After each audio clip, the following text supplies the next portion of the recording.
Welcome to the Dirt on Data Centers, Farmington and beyond. A lot has happened in the last few weeks and today I'm going to walk you through it, and then we'll wrap up with what's coming next across Minnesota.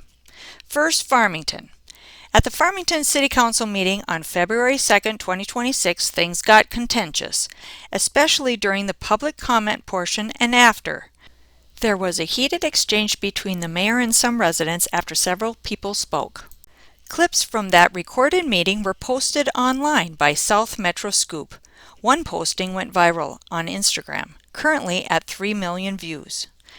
3 days later, on February 5, 2026, the city released a notice announcing the resignation of Mayor Joshua Hoyt.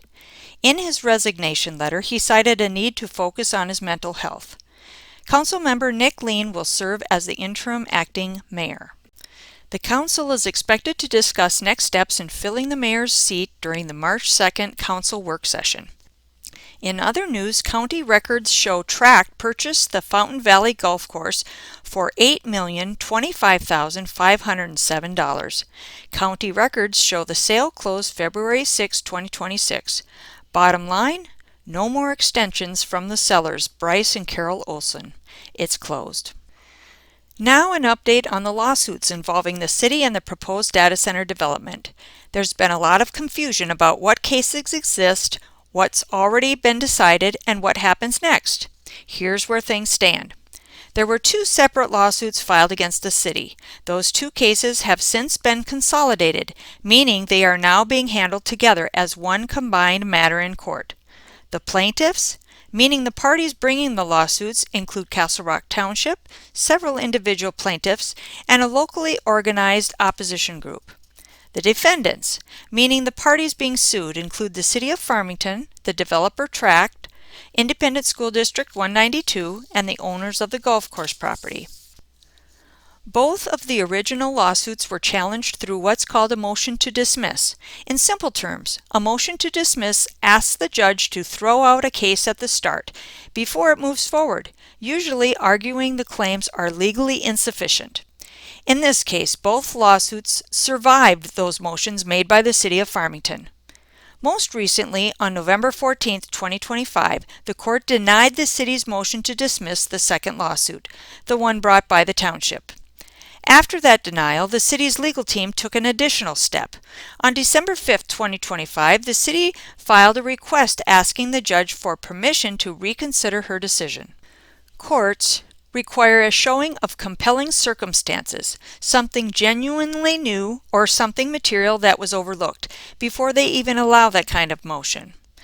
Just a few weeks ago, on January 27th, Judge Tracy Purcell ruled on that request. She found that the city did not meet the required standard. Specifically, the city failed to show compelling circumstances that would justify reopening the dismissal decision. The judge denied the request to bring a motion for reconsideration. That earlier decision stands and the lawsuit continues. The consolidated case is moving forward in the normal course of litigation. The current court date is scheduled for October 12, 2026. Between now and then, the case proceeds through discovery, legal motions, and pretrial steps, unless something changes. Now, here's what's coming up.